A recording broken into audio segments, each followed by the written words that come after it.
रही है। खबर है कि अमेरिका ताइवान में रह रहे अपने नागरिकों को वहां से निकालने की तैयारी कर रहा है। इनसाइडर पेपर नाम की न्यूज वेबसाइट ने अपने ट्विटर अकाउंट पर यह जानकारी दी। ब्रिटेन के अखबार द डेली एक्सप्रेस ने भी यह खबर छापी है। बताया जा रहा है कि अमेरिका बीते कम से कम 6 महीनों से अपने नागरिकों को ताइवान से निकालने का प्लान बना रहा था। यह बहुत बड़ी खबर है, क्योंकि इसका एक ही मतलब है। इसका मतलब यह है कि ताइवान में कुछ बहुत बड़ा होने वाला है। चीन उस पर हमला कर सकता है, क्योंकि अमेरिका यूं ही ताइवान से अपने नागरिकों को नहीं निकालेगा। उसे अपने नागरिकों की जान का डर सता रहा है, और अमेरिका के नागरिकों की जान को खतरा तभी हो सकता है जब चीन ताइवान से जंग छेड़ दे। और इस खबर में दम इसलिए भी है क्योंकि चीन ने एक हफ्ते के अंदर दूसरी बार अपने फाइटर जेट ताइवान की तरफ उड़ा दिए, जिसके बाद ताइवान ने लड़ाकू विमानों से लेकर जंगी जहाज और मिसाइलें तैनात कर दी। चीन ताइवान को अपना ही हिस्सा मानता है। उसके राष्ट्रपति शी जिनपिंग तो यह तक ऐलान कर चुके हैं कि चीन ताइवान पर अपना राज कायम करके ही रहेगा, फिर चाहे उसके लिए चीन को ताकत का ही इस्तेमाल क्यों ना करना पड़े। इसलिए चीन ताइवान की हवाई सीमा में अपने विमान उड़ाकर घुसपैठ करता रहता है। इस बार भी उसने अपने फाइटर जेट से लेकर बम बरसाने वाले 24 विमान ताइवान की तरफ भेज दिए। ताइवान ने दावा किया कि इनमें 10 विमानों ने मीडियन लाइन ही पार कर दी। मीडियन लाइन समंदर में बनी वो रेखा है जो चीन और ताइवान को एक दूसरे से अलग करती है। मीडियन लाइन पार हुई तो ताइवान भी एक्शन में आ गया और उसने चीन के विमानों पर नजर रखने के लिए आसमान में अपने फाइटर जेट छोड़ दिए, तो समंदर में जंगी जहाज उतार दिए और जमीन पर मिसाइलें तैनात कर दी। ताइवान का ये आक्रामक रवैया इसलिए देखने को मिला क्योंकि अभी पिछले हफ्ते ही करीब 6 घंटे के अंदर चीन के 37 जंगी जहाज ताइवान की हवाई सीमा में घुस गए थे। इधर गाजियाबाद में गेमिंग ऐप से धर्मांतरण केस का आरोपी शाहनवाज उर्फ बद्दो नए सिम कार्ड इस्तेमाल करने की वजह से पुलिस के हत्थे चढ़ गया। महाराष्ट्र के रायगढ़ जिले के अलीबाग से पुलिस ने उसे धर दबोचा। गेमिंग ऐप से धर्मांतरण के खेल से पर्दा उठने के बाद से बद्दो फरार चल रहा था और पुलिस से बचने के लिए वो करीब 10 दिन से अलग अलग शहरों में नाम बदलकर छिप रहा था। पुलिस सूत्रों के मुताबिक बद्दो को पकड़ने के लिए उसके रिश्तेदारों के मोबाइल फोन सर्वेलेंस पर रखे गए थे। पुलिस का कहना है कि इसी दौरान बद्दो ने नए सिम कार्ड से अपने एक रिश्तेदार को फोन किया, जिसकी वजह से वो नजर में आ गया। और महाराष्ट्र के रायगढ़ जिले के अलीबाग में मौजूद एक लॉज में बद्दो के छिपे होने की जानकारी मिली, जिसके बाद पुलिस ने इलाके में सर्च ऑपरेशन चलाकर बद्दो और उसके भाई को गिरफ्तार कर लिया। गिरफ्तारी से पहले का एक सीसीटीवी वीडियो भी सामने आया, जिसमें वो रात के वक्त 2 लोगों के साथ लॉज के अंदर जाता नजर आया। और पुलिस सूत्रों का कहना है कि गाजियाबाद में गेमिंग ऐप से धर्मांतरण के मामले में एफआईआर दर्ज होने के बाद बद्दो बुरी तरह डर गया था और इसी वजह से वो पुलिस से बचने के लिए 31 मई को फरार हो गया था, क्योंकि उसे ये भनक लग चुकी थी कि गिरफ्तारी के लिए पुलिस ने जाल बिछाना शुरू कर दिया है। एफआईआर दर्ज होने के बाद गाजियाबाद पुलिस की एक टीम उसकी तलाश में महाराष्ट्र के ठाणे में थी। पुलिस सूत्रों का कहना है कि केस दर्ज होने के बाद डर की वजह से बद्दो फरार हो गया था। पुलिस से बचने के लिए वो लगातार अपना ठिकाना भी बदल रहा था। इसीलिए उसे पकड़ने के लिए पुलिस उसके दोस्तों और रिश्तेदारों पर लगातार नजर रख रही थी। और पुलिस सूत्रों के मुताबिक कुछ दिनों के लिए बद्दो मुंबई के वर्ली इलाके में छिपा रहा। बाद में वो नाम बदलकर महाराष्ट्र के रायगढ़ जिले के अलीबाग की एक लॉज में छुप गया। सूत्र बताते हैं कि पुलिस को चकमा देने के लिए बद्दो ने लॉज में अपना नाम शाहबाज लिखवाया था, लेकिन इसके बाद भी वो पुलिस के हत्थे चढ़ गया। और पिछले कुछ दिनों से सुर्खियों में चल रहे गेमिंग ऐप से धर्मांतरण केस में नए किरदार बिलाल फिलिप की एंट्री हो गई। आरोप है कि उसके वीडियो का इस्तेमाल हिंदू नाबालिग लड़कों का ब्रेन वॉश करने के लिए किया जाता था। खुद को इस्लाम धर्म का प्रचारक कहने वाला बिलाल फिलिप भगोड़े जाकिर नाइक का दोस्त बताया जाता है। और गाजियाबाद में गेमिंग ऐप से धर्मांतरण के इस खेल में लड़कों को बरगलाने के लिए इसके वीडियो का इस्तेमाल किया जा रहा था। पुलिस सूत्रों के मुताबिक पिछले 1 साल से गाजियाबाद धर्मांतरण गैंग के लोग बिलाल फिलिप के भाषण सुन रहे थे। आरोप है कि गिरोह के लोग लड़कों को गुमराह करने के लिए इसके वीडियो सोशल मीडिया पर वायरल करते थे। और पुलिस के मुताबिक बिलाल फिलिप का नाम 2021 में भी यूपी में धर्मांतरण से जुड़े एक मामले में सामने आया था। जांच एजेंसियों का कहना है कि बिलाल पिछले 4 साल में भारत के 12 से ज्यादा लोगों को बरगलाकर आतंकी बना चुका है। इसलिए जांच एजेंसियां उसके वीडियो खंगालने के साथ उसके मददगारों की तलाश में हैं, ताकि भारत में जहर फैलाने वालों पर लगाम लगाई जा सके।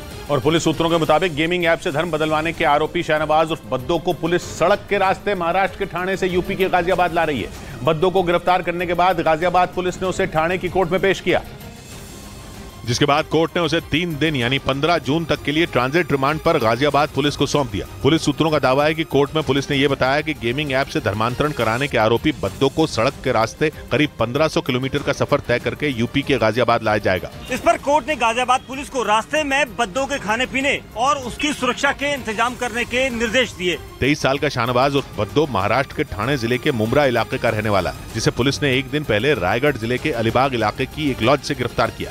इधर पुलिस सूत्रों ने दावा किया कि गेमिंग ऐप से धर्मांतरण के मास्टरमाइंड बद्दो ने पूछताछ में भगोड़े जाकिर नाइक से प्रभावित होने की बात कबूल कर ली।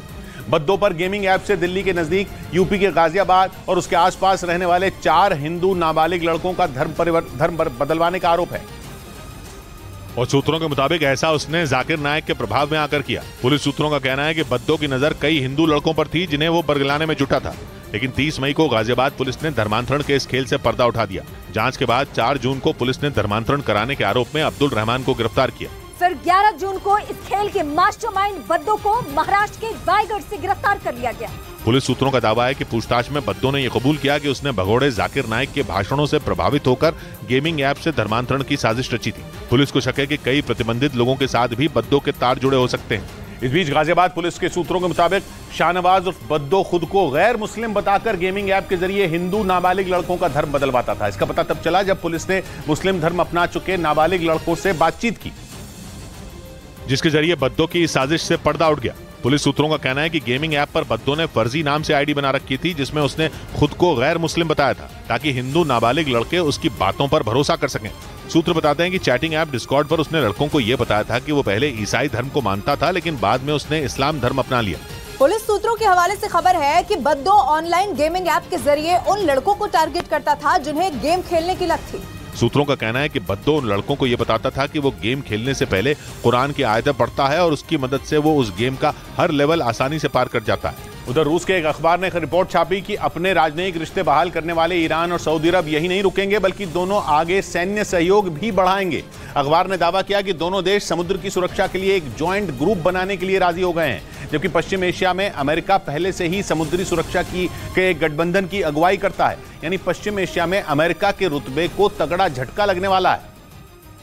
और जब अमेरिका का दोस्त सऊदी अरब उसके दुश्मन ईरान से रक्षा सहयोग बढ़ाएगा तो पश्चिमी एशिया के इस इलाके में अमेरिका के लिए बहुत बड़ा खतरा खड़ा हो जाएगा, क्योंकि सऊदी अरब के साथ सैन्य रिश्ते बनाकर ईरान अमेरिका से अपनी दुश्मनी ही निकालेगा। और अब तक पश्चिम एशिया में अमेरिका का पलड़ा भारी रहा है। उसने ईरान को घेरने के लिए जबरदस्त खेमेबंदी की हुई है। ईरान का पड़ोसी तुर्की अमेरिका की अगुवाई वाले सैन्य गठबंधन नेटो का सदस्य है। ईरान के दोस्त सीरिया में अमेरिका की सेना मौजूद है। ईरान का दुश्मन इजराइल अमेरिका का दोस्त है। ईरान के दूसरे पड़ोसी इराक को अमेरिका कमजोर कर चुका है और पश्चिम एशिया का बड़ा देश सऊदी अरब अमेरिका का दोस्त रहा है। लेकिन अब ये समीकरण बदल रहे हैं। वहीं अमेरिका के साथ जंग के आसार के बीच ईरान के सुप्रीम लीडर ने संकेत दिए कि अमेरिका के साथ परमाणु डील बहाल हो सकती है। 2015 में ईरान की अमेरिका और कुछ दूसरे पश्चिमी देशों के साथ परमाणु संधि हुई थी। उसके तहत पश्चिमी देशों ने ईरान से अपने प्रतिबंध हटा लिए थे और बदले में ईरान ने अपने परमाणु प्रोग्राम पर नकेल कसी थी। लेकिन 3 साल बाद ही अमेरिका ने वो डील तोड़ दी। जवाब में ईरान ने भी डील की शर्तों को ठेंगा दिखाना शुरू कर दिया। और तभी से अमेरिका, इजराइल और संयुक्त राष्ट्र लगातार ये आशंका जता रहे हैं कि ईरान परमाणु बम बनाने के काफी करीब पहुंच चुका है। ईरान को रोकने का बस एक ही चारा है, उसके साथ परमाणु डील फिर बहाल करना। मगर ईरान और अमेरिका के बीच तनाव इतना ज्यादा है कि दोनों एक दूसरे को धमकी दिए बिना बात तक नहीं करते और पिछले कई महीनों से दोनों के बीच डील को लेकर चल रही बातचीत बंद पड़ी है। लेकिन अब ईरान के supreme leader Ayatollah Ali Khamenei के बयान से पश्चिमी देशों को थोड़ी राहत की सांस मिली, क्योंकि उन्होंने कहा कि पश्चिमी देशों के साथ परमाणु डील हो सकती है बशर्ते उससे ईरान के न्यूक्लियर इंफ्रास्ट्रक्चर पर कोई आंच ना आए। उधर इजराइल और अमेरिका से बढ़ते झगड़े के बीच ईरान ने एक नए और खतरनाक ड्रोन का सफल परीक्षण किया। यह दावा पश्चिमी मीडिया ने किया। कुछ दिन पहले ईरान के एक हाइपरसोनिक मिसाइल के टेस्ट करने की खबर आई थी, जिसके बाद उसने एक नए ड्रोन का टेस्ट किया। यूक्रेन जंग में उसका आत्मघाती ड्रोन पहले ही अपनी ताकत दिखा चुका है, जिसने उसके दुश्मनों को एक बार नहीं बार बार डराया।